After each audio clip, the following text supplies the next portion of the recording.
Wala nang maraming paligoy-ligoy pa, diretso sa punto na. Maiksi lang ang komentaryo, pero diretso sa punto. Maraming kuro-kuro, may tiwali, may totoo. Dito, sa puntong diretso tayo. Punto, diretso. Dapat na huwag paghiwa-hiwalayin. O kasi nang pinatawag kanina doon sa NBI, sabi ni Topacio, hindi kami papayag. 18 yan na ex-Marines. Iisa lang ang sinumpaang salaysay niyan. Hindi pwede yung paghiwa-hiwalayin. O yan din ang argumento ni Baligod. Dapat daw dahil 18 yan, joint affidavit yan, nang ginawa daw nila yung sinumpaang salaysay, 18 sila. Dapat daw 18 din silang sama-sama. Hindi pwede daw na isa-isahin. Mga kabunyog, yan yung argumento ni Baligod, yan yung argumento ni Topacio. Alam niyo mga kabunyog, sa mga hearing sa korte, sa amin sa korte, halimbawa may 5 testigo. Ano yon? Ang abogado nagmo-motion doon. Pwede ba yung mga testigong hindi pa naman dapat ngayon i-present, paalisin muna? Bakit pinapaalis muna yung ibang testigo? Para ma-check kung hindi sila nagsasabuatan ng sasabihin. Kasi kapag present yung isang testigo, nakikinig yung 4, o di mapapakinggan na yung 4 yung sinasabi nung una. Kumbaga, magano yon para masiguradong hindi sila nagkukutsabahan, totoo yung sinasabi nila. Yung testigong pinipresent, yun muna. Yung ibang testigo na hindi pa naman dapat ipatawag, wag muna, palabasin muna yan.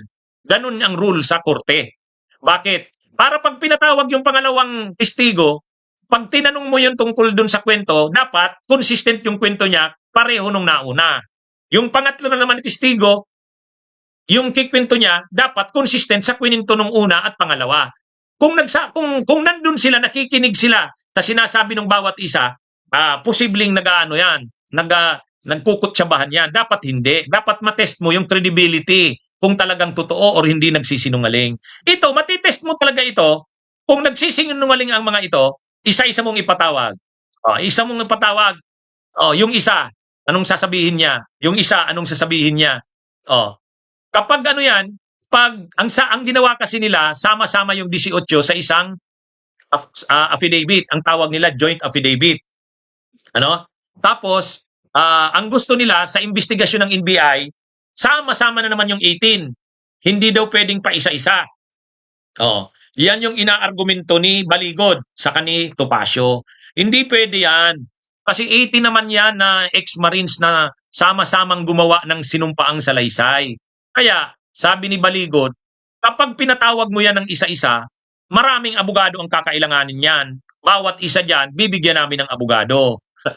Yan yung Alam niyo mga kabunyog, mga kababayan, iyan ang problema dito sa mga ex-Marines na to. Kung hindi naman nagsisinungaling yang mga yan, bali-balik pa rin mo man yan, isa-isa mo man yang ipatawag, walang problema yan.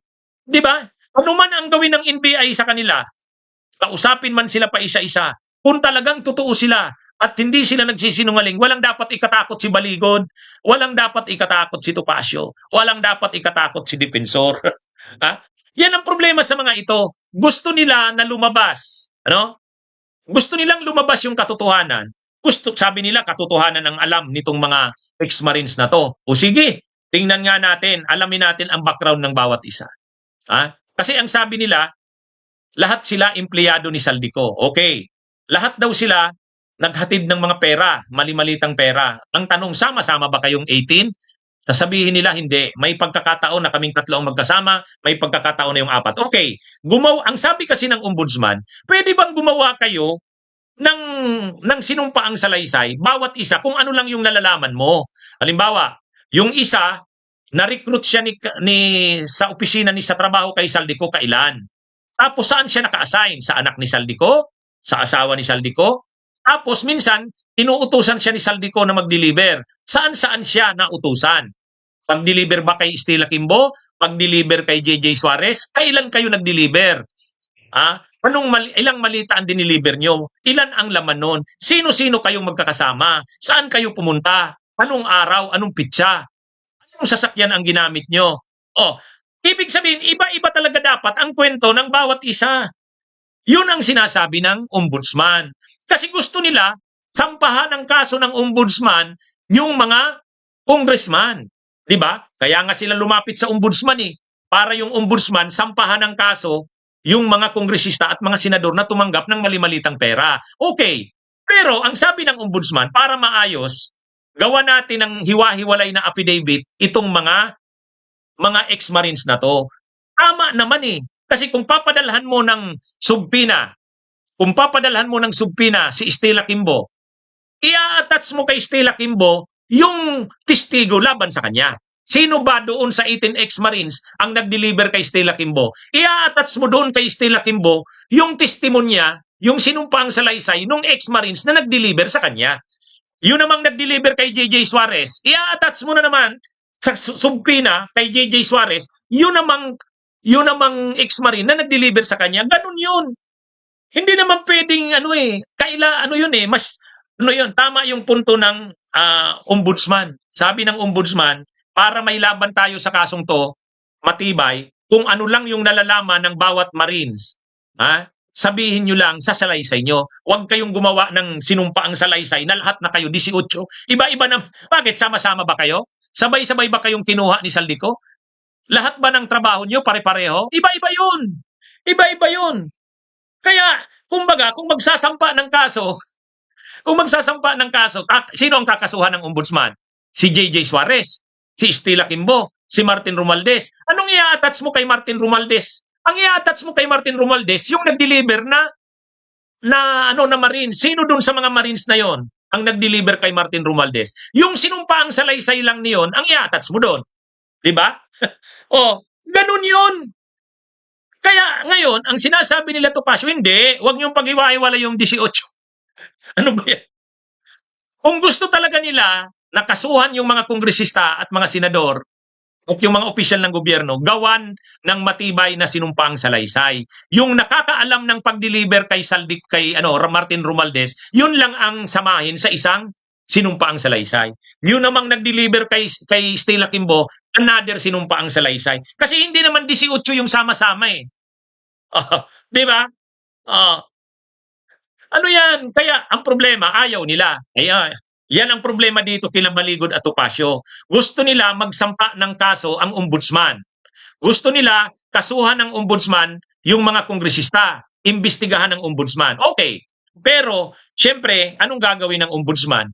Kailangan yung mga sinumpaang salaysay ng bawat ex-marines na nag-deliver sa kung kani-kanino, yun ang i-attach.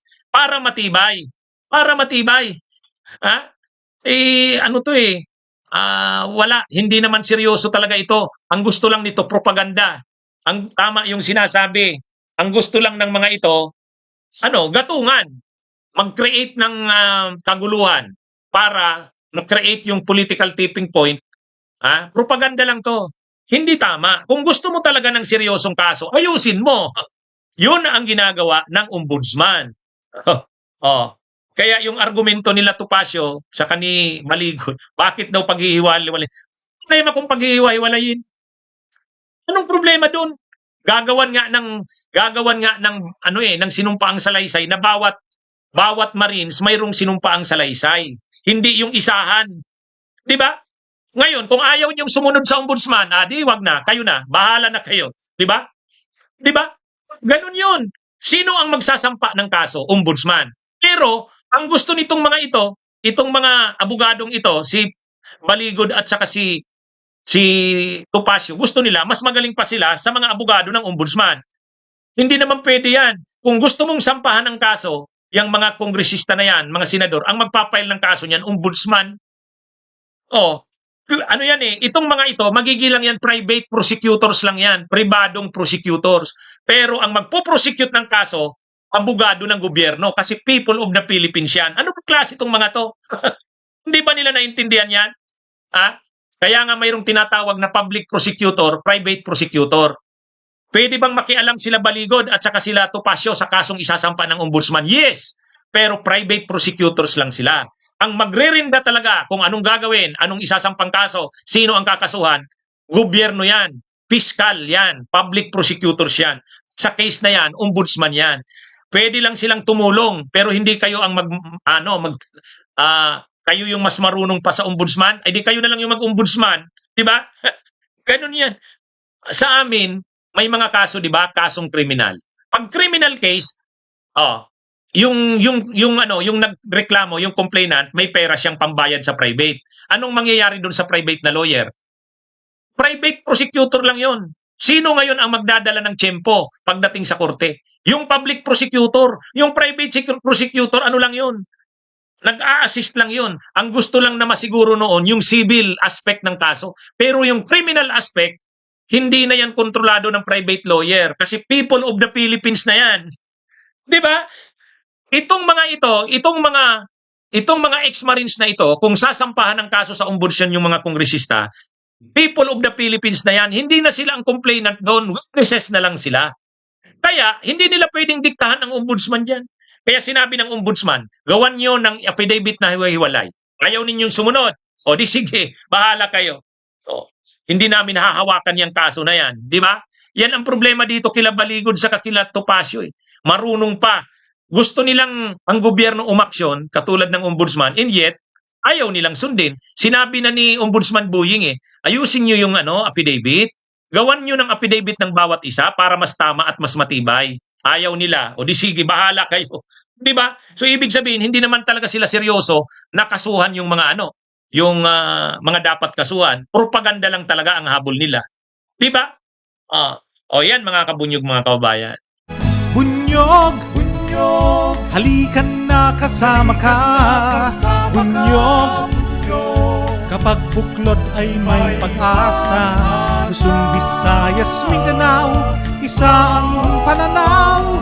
Sa bagong Pilipinas ang bunyog isisigaw. Bunyog.